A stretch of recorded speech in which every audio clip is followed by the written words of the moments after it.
Welcome to the Jeffers Notes with John Jeffers, only on Contra Radio Network.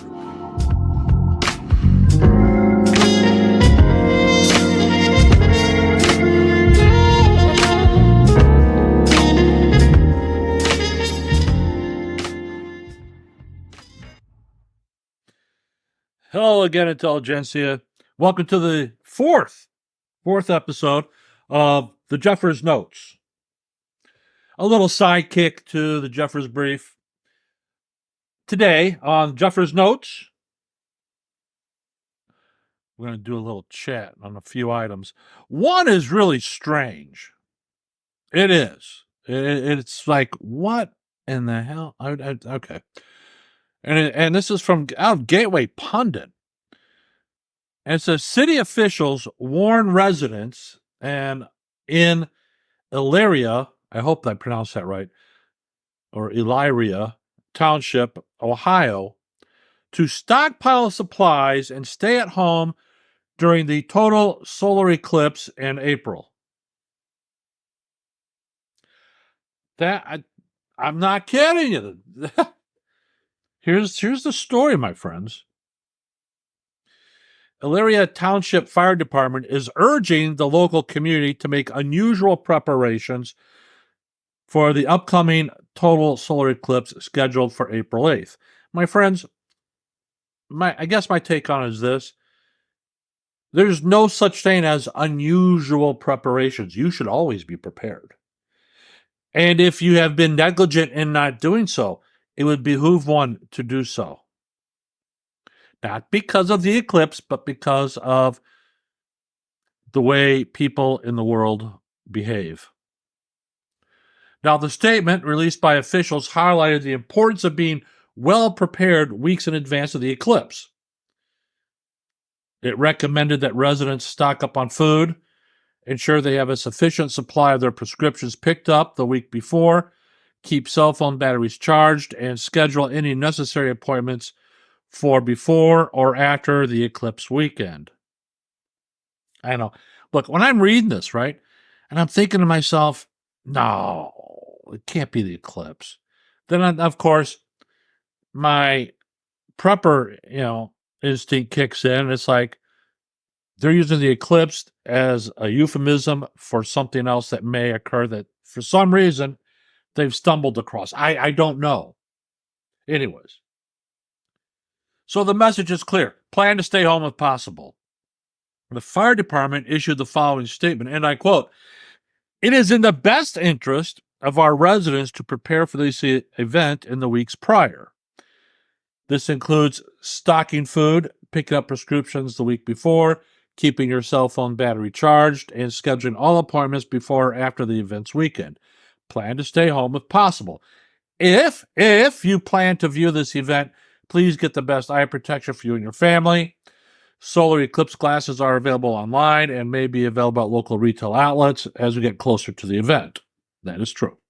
Now, like most fire departments in this area, we will plan for the worst and hope for the best. We would rather over-prepare than explain to our residents why we were underprepared. We will always exhaust all measures to keep our residents and visitors safe. I encourage our residents to research this event online and its effect on local communities in the past. Now, officials have not suggested any other impending event, but have cited traffic concerns as significant issue.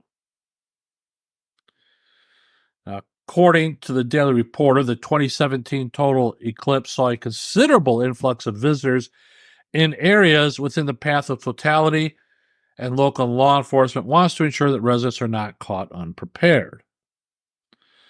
Deputy Chief Chuck McMichael of the Greenfield Police Department in Indiana stated, "We want to make sure people are prepared for what we believe will be very heavy traffic." And it's true. 2017, the Queen and I and the animals loaded up the truck, hooked up the trailer, shot to a little place in Missouri, between St. Louis and Kansas City. And we watched it there. And yes, there was a lot of traffic because the reason I remember that is because the campground, the RV campground where we were, was, right next to the Interstate 70. So when the eclipse was going on, you could just see cars just pulling off to the side. And of course, the state police were throwing a fit. They didn't want that. There was going to be a problem. The problem being, they didn't want, it's either people driving and trying to look at the eclipse, and then they're afraid that they would smash into the cars who had actually were smart enough to pull off the side of the road to watch it. Anyways, there. Maybe that's what they're talking about. Now, Indiana in particular, for you people, you listeners, you patriots, you preppers in Indiana, in particular, is expecting around 1 million visitors to observe the eclipse, and preparations are underway to manage the crowds and traffic effectively. Traffic will be very heavy immediately after the event is over, McMichael said. We want people, especially those who are traveling, to be prepared and expect to be stuck in traffic. Have ways to charge your portable electronics and have water and snacks, McMichael said. There you go. I picked up on the story. I have relayed the story to you. I don't. I'm just telling you. Which reminds me, here's a little something from the past. So listen up to this. It's 11:59 at Radio Free America, and this is Uncle Sam with music and the truth until dawn. Right now, I got a few words for some of our brothers and sisters in the occupied zone. The chair is against the walls. The chair is against the walls. John has a long mustache. John has a long mustache. It's 12 o'clock, Americans, another day closer to victory. And for all of you out there on or behind the lines, this is your song. There you go. Just for kicks, I'm wondering if any of you remember the movie where this clip was taken. Give me the title. All right. For the meantime, vigilantnews.com. Interesting article, and I wanted to share it with you because I think it's very important.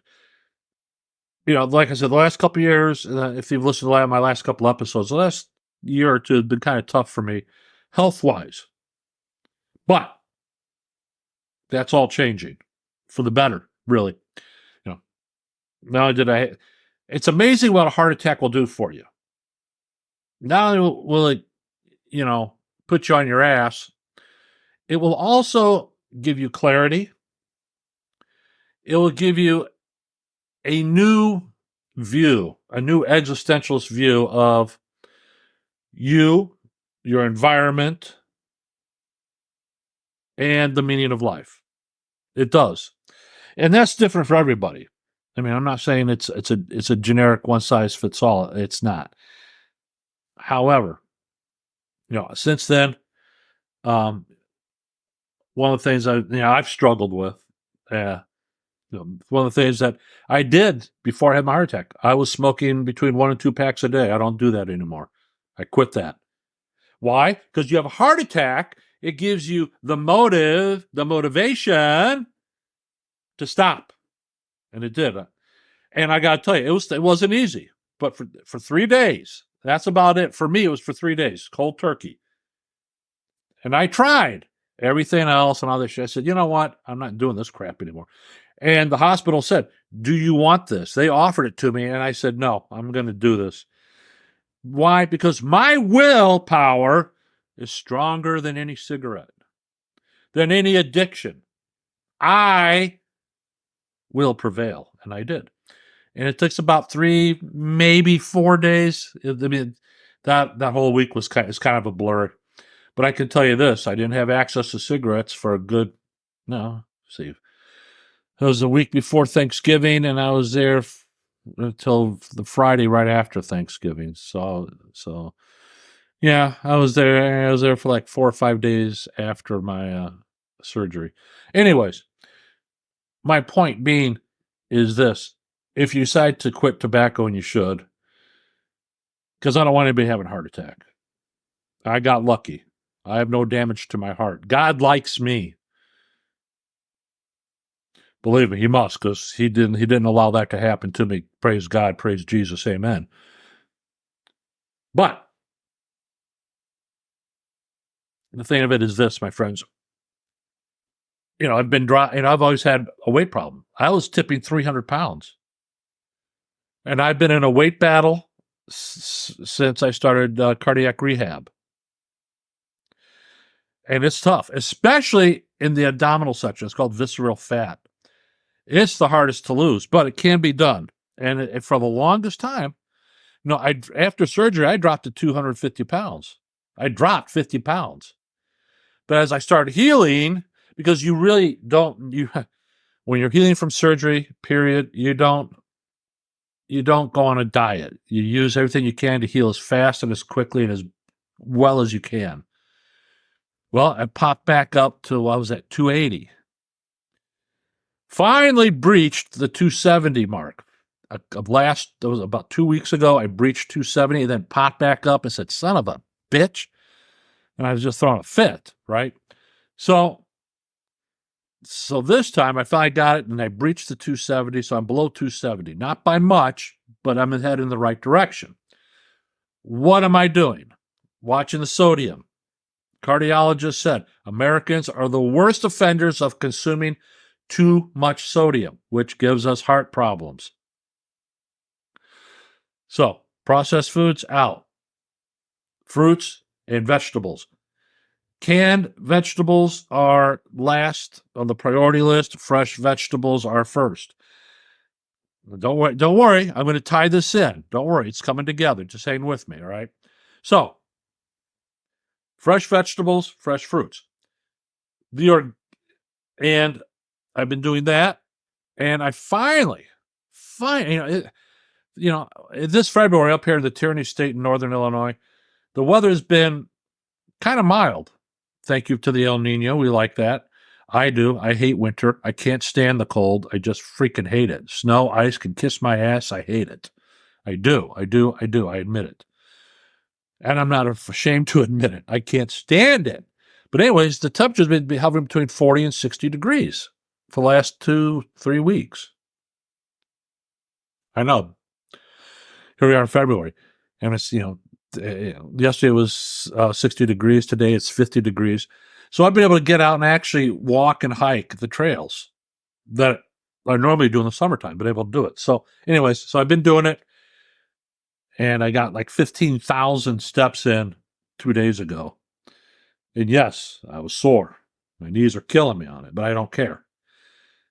Drop below 270, stay below 270. What I've been able to do is not only eat more vegetables and fruits, but have one meal. And I usually have I like a big meal.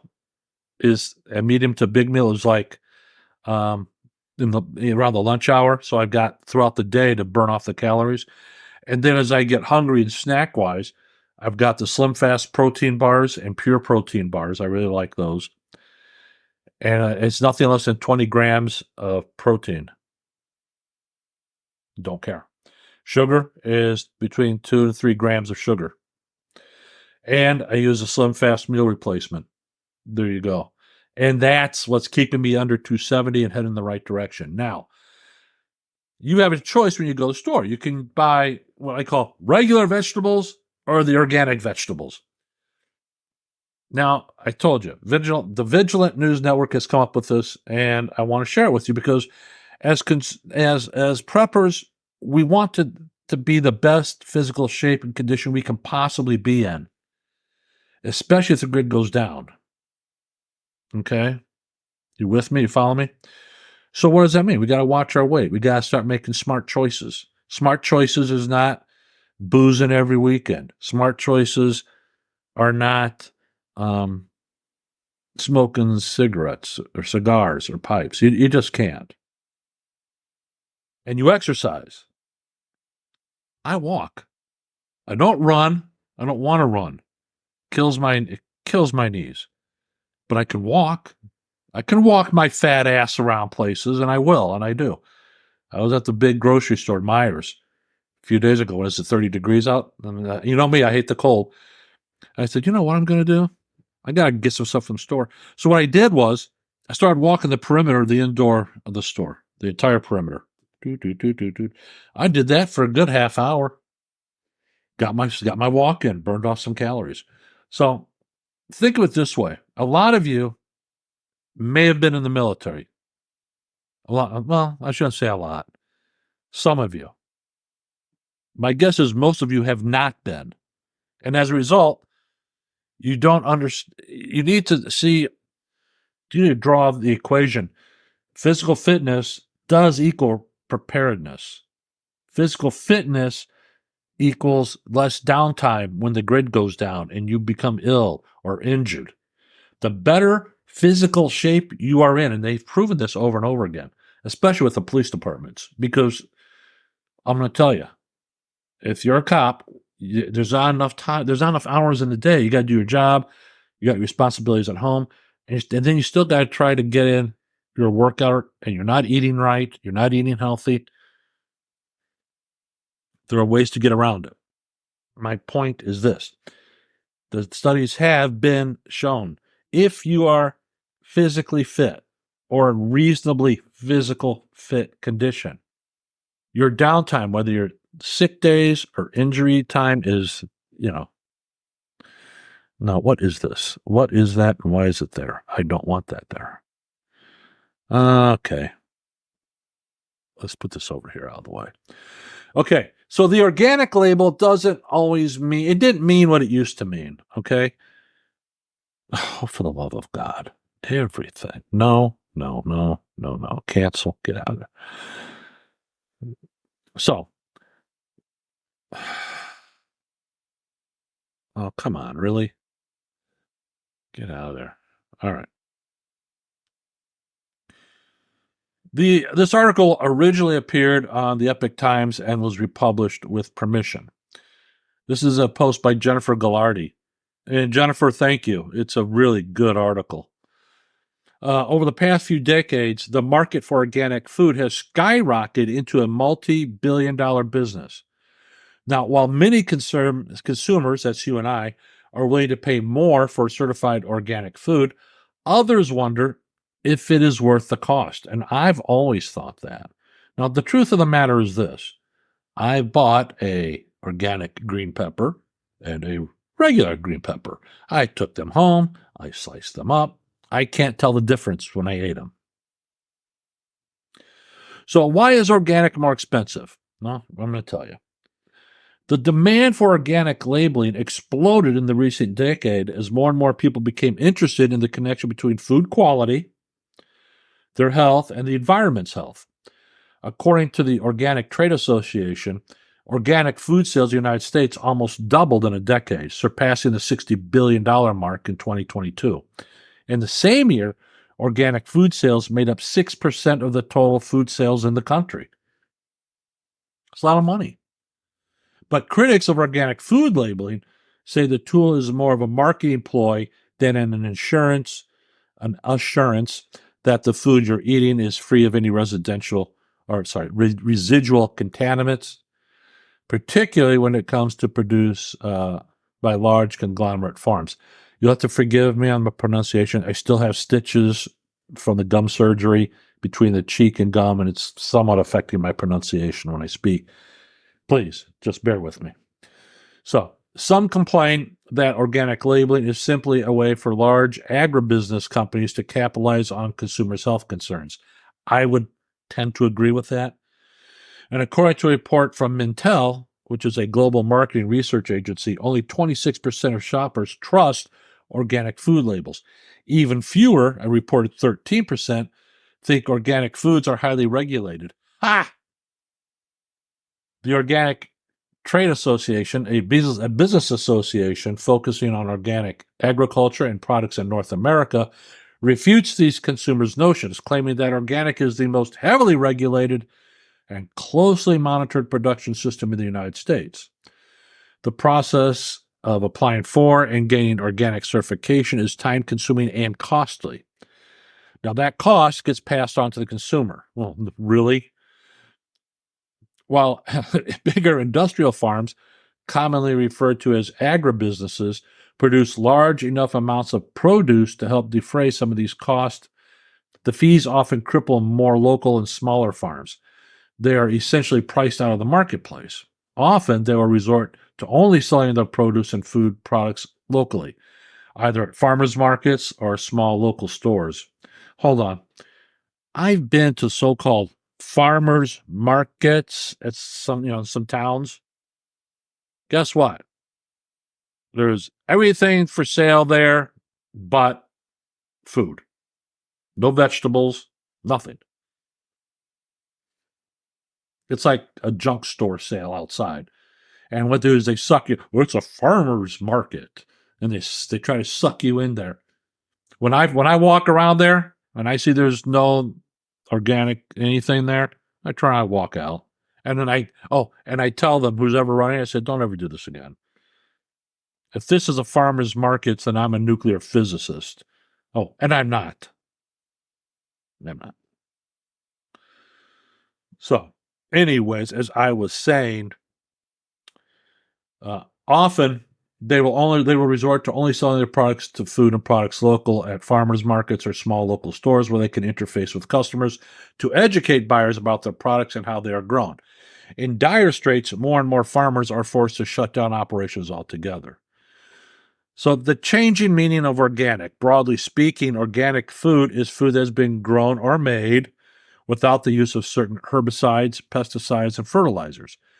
For animal source foods, it typically means that the products such as meat, fish, poultry, eggs, and dairy are free of synthetic hormones and genetic engineering. That's what it means. So, what am I looking at here? Oh, yes. And all right, where was I? So, the organic movement began in the 1940s after farmers started to use synthetic fertilizers and pesticides during the Industrial Revolution to produce higher yields, rather than relying on the more traditional methodologies such as composting, crop rotation, cover cropping, and grazing animals on pasture, techniques that ensured soil health and vitality. As the concern over soil erosion and its adverse effects on the environment grew, so did the movement. Some say that organic doesn't hold the same meaning that it did when it was initially introduced in the food supply system. Marion Nestle, a former professor of nutrition, food studies, and public health at New York University and former senior nutrition policy advisor at the Department of Human Health. How do you put all that on a business card? That's a lot. Told the Epoch Times that the original meaning of organic more closely resembles what many today label regenerative agriculture. It's a way of farming that relies on the more traditional practices of farming to reinstate soil health, increase land resiliency, manage natural resources, and ensure biodiversity and farmer subsistence. She notes that what the U.S. Department of Agriculture, the USDA, calls organic often does not guarantee these things. The USDA's organic standards restrict pesticides, genetic modification, and sewage sludge, but do not require regenerative practices necessarily, although some organic farmers use them, Ms. Nestle commented. She says industrial organic can circumvent organic requirements. Adding industrial organic follows the organic rules to the extent it must, but cuts corners to reduce cost.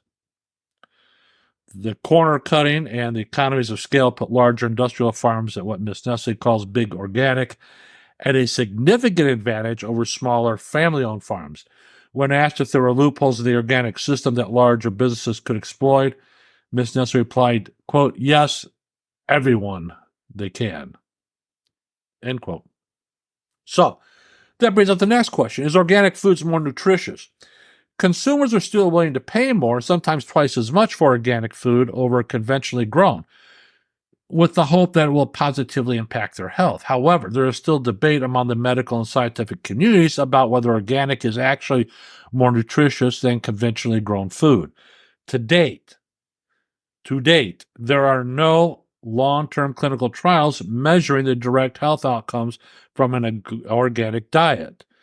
Carrie Torrens, the registered nutritionist and regular contributor to the BBC's Good Food magazine and show, told the Epoch Times, Ms. Torrens pointed out that the complexity of such comparisons while noting that there is little difference between the two on a macronutrient level. That said, she continued, observational research appears to be making some important findings that link the intake of organic food with health benefits.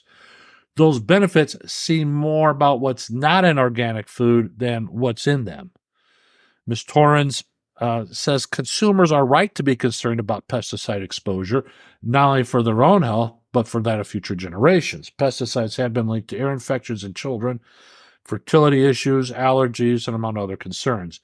And current knowledge supports the toxicity of these chemicals, so it seems plausible that reducing exposure could translate or should translate to health benefits. In addition, the health of the soil is critical for the health of the planet and future populations, Ms. Torrens added. An observational study published by JAMA, the Journal of the American Medical Association Internal Medicine, in 2018 followed nearly 70,000 French adults and found that those with the highest consumption of organic foods had a 25% reduced risk of cancer over the 7 years of the study. However, the study can't prove cause and effect, so more research is needed. There. And that's what organic is and what it means. Now, before we move on, I kept telling you, I did like 3 days. It took me 3 or 4 days. Those days you're going through withdrawals. All right, you are. And I can tell you from my hospital window, I could see a gas station. And this is how my mind works. It's like, God, I'd love to have a cigarette right now, but I'm in the hospital. They won't let me have a cigarette here. There's a hospital there. I could walk out. I can easily get out of here. I just got to change my clothes, walk out. I can walk to the gas station. It's within distance easily. And get back here. Yeah, I can do this. I didn't do it. But, that's how your mind works. You're going, well, here you go, son. But, all right. So it's those 3 or 4 days you're going through, your brain's burning off the nicotine, which makes choline. And I got to tell you, when you're going through the withdrawals, you're having some weird dreams. One thing that did help, snacking. The nurses were great. They allowed me access to their snack station. And I fell in love with Lay's baked potato chips. And I didn't, and there was some other stuff I could have grabbed. I ended up going through all of those. In fact, I felt so guilty about it. I bought him another case and brought it in for him, had it brought in for him. And then I went to graham crackers. Oh, good God. Graham crackers are great. Yes, there's some sugar to it, but it's better than sitting there eating a freaking candy bar. Don't get me wrong. I like my chocolate candy. I do. But I can't do it now. I got to get this under control. I got to get my type 2 diabetes under control, which I do. I just got my A1C back a couple days ago. I'm back under 7. I want to get lower. If I can get to 5.9, I'm like platinum. I'm beyond golden. If I can get that, I'm platinum. All right. Anyways, so that's what I want to say. There's the thing about the organic. And yes, just because it says organic, I couldn't tell a difference in taste. But who knows? To be honest, if you're at your local Kroger or Jewel or Albertsons or wherever you get your groceries, you don't know what you don't know. And basically, what I mean by that is when you're looking at it, you don't know what the hell they were grown in, what fertilizers were used, what pesticides were used. You don't. It's not like they advertise it. So I put it out there for you. Something coming up here. There's a movie coming out. It's called I think it's called Civil War. And it takes place today. And it's there's not a lot on it right now. I did see the trailer. It was on Gab. If you're not on Gab, beware. It's a free speech platform. You could get your feelings hurt. You're a snowflake. Gab.com. I use it. You know what? Sometimes you got to roll with the punches. But anyways, Leo Holman over at Gateway Pundit published this. He said, the Second American Civil War is starting. Patriots, are you paying attention? Good. American society is spinning out of control. So what you need to do now to prepare for massive civil unrest and violence, because it's not going to get any better, guys. And it doesn't take any brilliant analytical mind to discern that American society is losing its rudder and that there are powerful forces seeking to divide us at critical juncture, provoking us to civil war. I'm going to say that again, in case you didn't hear me. It doesn't take any brilliant analytical mind to discern that American society is losing its rudder and that there are powerful forces seeking to divide us at a critical juncture, provoking us to civil war. After decades of ideological attacks on our gatekeeping institutions by globalists with no allegiance to this country, America's sense of identity and purpose is dangerously close to dead. A country without a cohesive identity is a country ripe for manipulation, division, and ultimately war among its factions. When the elites feel their power slipping, which I believe they do, that's when they adopt a burn it all down mentality. Gaslighting in the media, finger pointing, and scapegoating all play into the strategy, and we've seen plenty of that over the last few years. But it's not just America. It's Western civilization as a whole that is withering. And when civilizations implode, everyone suffers. The good, the bad, and the indifferent. Now, many of my Christian friends say, not to worry, everything will work itself out just fine. God's in control. I read history and see that just because God is in control doesn't mean that his followers won't suffer persecution, even to the point of death. But there's a difference between dying for your faith and dying just because you walked into an unfortunate situation in a public square that you thought was safe. Maybe it was always safe before, but now isn't. Or maybe you discover the hard way that your home appeared as low-hanging fruit for a professional criminal or a gang of criminals. They attack and you're caught off guard. What I'm saying is this. The world's about to become a much more dangerous place both at home and abroad. What starts in Europe eventually comes here. And civil uprisings are gaining steam across the European continent. France, Belgium, Germany, the Netherlands, Italy, and Spain have all seen tremendous civil unrest as people are waking up to the global con being waged against them by power-hungry globalist Luciferians using the climate as their excuse to drastically curtail freedoms of speech, press, assembly, and movement, not to mention privacy invasions.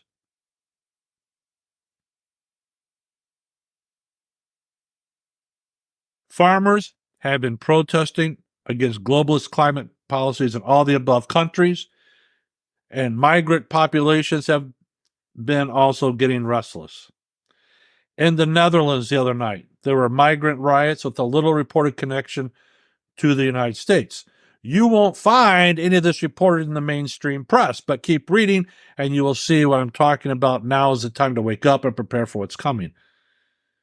At least 4 police officers were hurt during a riot that erupted on the streets outside The Hague on Saturday night, February 17th. After 2 rival groups of Eritrean migrants clashed following a political disagreement. Rioters torched police cars and a bus, and Dutch police officers were forced to use tear gas to regain control of the area. Dozens of rioters were filmed surrounding the Opera Conference Hall in the Netherlands as multiple police vans raced to the scene. Another clip also showed the aftermath. The building had several smashed windows and parked vehicles were set on fire. The street was left looking like a war zone. According to the Hague municipality spokesman, Robin Meidel, a fight broke out between 2 groups of Eritreans that got seriously out of hand. Really? Really, Robin? You think they got seriously out of hand? Police said that during the riots, 2 officers sustained injuries to their hands and another to her teeth. A fourth was hit by a police car in the chaos. I believe it. It happens. Independent journalist Andy Nago reported on X Saturday night that over 200 Eritrean migrants were holding a sympathy protest in where? Charlotte, North Carolina, for their brothers overseas, and that protest also turned violent. Say it ain't so. From Andy's, Andy posted this on February 18th. Breaking. African migrants and immigrants from Eritrea in Charlotte, North Carolina are rioting and attacking police. The riot coincides with Eritreans in the Netherlands also setting fires and assaulting police. Warring Eritrean factions have taken their violence to the countries they claim. Meanwhile, the Charlotte Mecklenburg Police Department confirmed Nago's report of violence breaking out in North Carolina's largest city. So you can add this to the list of growing American cities experiencing migrant violence. And it's only going to get worse until we start seeing mass deportations. But I don't hear any politicians talking much about mass deportations. Do you? So don't expect things to improve. You are responsible for your own safety. Forewarned is forearmed. One other city where migrant crime is raging is the nation's largest city, New York City. Are we surprised? We are not. No. Violent illegals have formed gangs and are making their presence known across the Big Apple, and the police are just now starting to form a response. But they're fighting a losing battle because the Soros prosecutors working in New York are reportedly letting the criminal migrant gang members back out on the streets as soon as they get arrested. Now we turn to Ohio, where earlier this month, Butler County Sheriff Richard Jones announced he was making some major changes in his department to prepare for a future of intense gang-related migrant crimes and potential terrorist attacks. He is acutely aware of the 37,000 Chinese nationals who crossed into the U.S. from Mexico last year seeking asylum. My friends, this is a Chinese furtive invasion. By furtive, it's undercover. It's secret. It's not out in the open and notorious. But it is an invasion. Another 20,000 have entered already in 2024. That's a 57,000-man Chinese army assembled here inside America, potentially forming sleeper cells and awaiting the orders to attack. Author and China expert Gordon Chang, I like Gordon Chang, by the way, recently wrote about this in an article at the Gatestone Institute. WCPO in Cincinnati reports that Jones announced the changes after getting back to Butler County from a National Sheriff Association meeting in Washington, D.C., where he said they heard from the FBI director on terrorism threats. We were told by the FBI director it's not a matter of time, it's a matter of when, Jones said. He wants to make sure Butler County is prepared. So he's equipping every sheriff's department vehicle with a rifle and a go bag, which has extra magazines for the rifle and other necessities. They should have already had that. When I was at the sheriff's office, we all were issued AR-15s. We were all issued magazines, extra ammunition. Plus, we had our own personal go bags loaded with extra sidearm ammunition, extra handcuffs, flex cuffs. How many other departments have not seen fit to let their officers do this? Let their deputies do this? Jones also announced he's working to boost security by looking into drone detection technology for the sheriff's office. We're looking at maybe squad training. We train for school shootings. What do we do when we get there? Mall shootings. We're going to look at things a little differently. You have to. You should always be looking at things a little bit differently in order to form a cohesive, logical response. The steps Jones is taking go beyond his department, too. He's working to make sure community members have the tools they need to. We're going to start training civilians on what to do when disasters hit and emergencies hit, he said. We used to do it at the sheriff's office here in Lake County, and I don't know that we still do it anymore. I've been retired for 10 years. I don't know. We had a citizens police academy. And when I last heard about it, was everybody seemed to like it.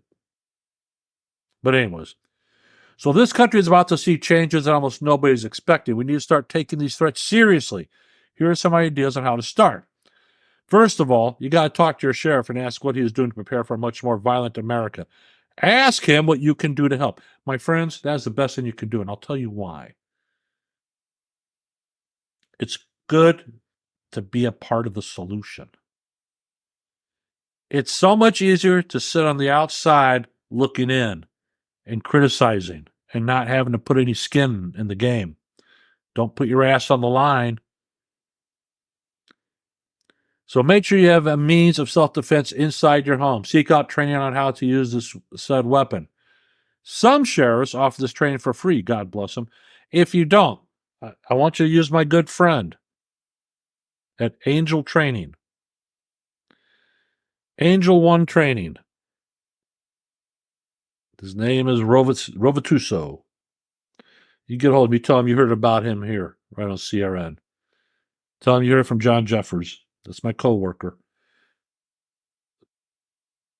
So, anyways, if you can afford a guard dog, get one.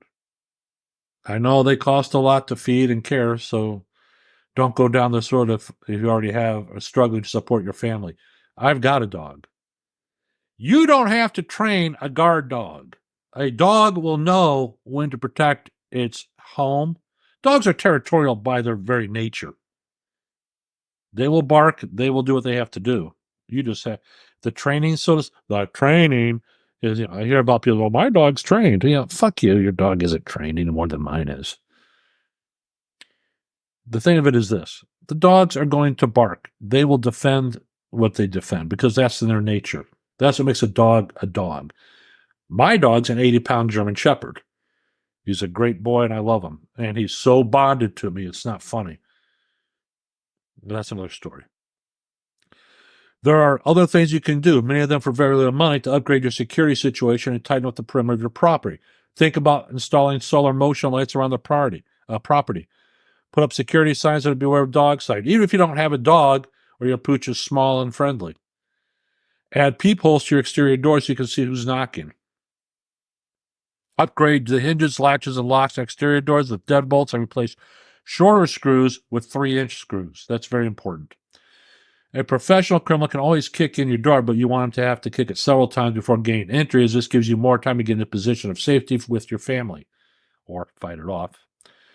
You have to have a family plan on how to react if you hear someone trying to break into your home or see someone lurking outside who is supposed to be there. I have set up. I went to Rio League. I have set up cameras around the house perimeter, covering the driveway, the yard, the windows, doors, and guess what? All solar powered. All solar powered. I don't have to do any hard wiring. Didn't want to do it. Reolink. REOLINK. And for like $10 a month, all the video they take is sent to a server off property. Where their server is, I don't know, but I can access it and I can replay all kinds of stuff. Yeah, that's that important. And it's realistic. You can get to it. Buy a camera or two every month. They're easy to install. Can you work a screwdriver? You can install these. Can you plug in USB into a solar panel? Yes, you can. It's that easy. Second of all, stock up on water and food. I don't know why I got to tell you this. Situation could last 3 months or longer, in which you'll be able to you will need to be able to filter water and grow some of your own food. Nothing wrong with that. Get at least 3 5-gallon containers, fill them with gasoline, and then put you could put seafoam in there or stable in there so the gasoline doesn't degrade. Make sure you have all the basic hand tools and supplies you need. Things like duct tape, shovels, hose, hammers. When I say hose, I mean the garden tool, not your wife, not your girlfriend, or your boyfriend, as the case may be. Screwdrivers, a good axe or a hatchet, A major component of preparation involves the way you think about things. Don't live in denial. Don't fall victim to normalcy bias. In America, it is notorious. Normalcy bias. This is not the old America anymore. Living in denial could get you or a family member needlessly injured or worse, killed. Murdered. There, put it out there. Most of what you need can be found in your local sporting goods stores, outdoor stores, and hardware stores. Or just get it online. Go to Amazon, order it up. Now's the time to get started with your personal home security plan. If you wait too long, you will not find any of the tools and supplies necessary to harden your home's perimeter. Once the violence escalates to a certain point, you also may find your shelves at this local sporting goods store and hardware store becoming bare. Remember, when you need the police to arrive in seconds, they will be there in minutes, if you're lucky.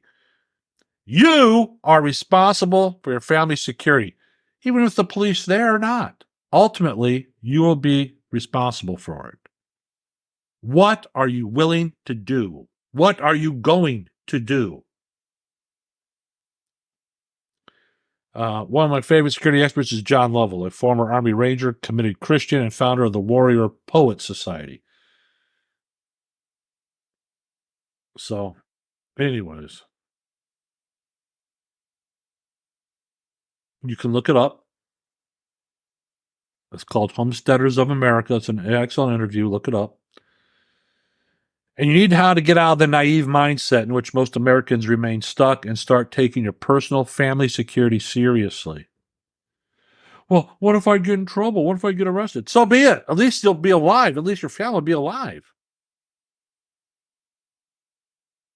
There you go. That's it. That's all I've got right now for this episode, Jeffers Notes, episode 4. I want to say thanks again for listening, and please pass on the links. Rate the shows, please. Please, please, please. See the shiner is going away a little bit now. Huh?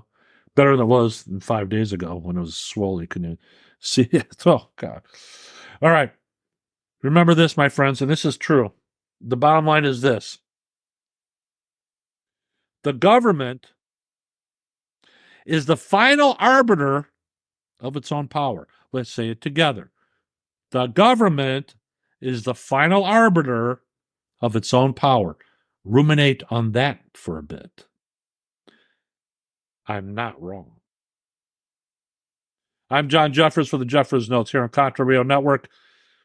Thanks again. We'll see you on the Jeffers Brief in 2 or 3 days. All right. Work on some news stories.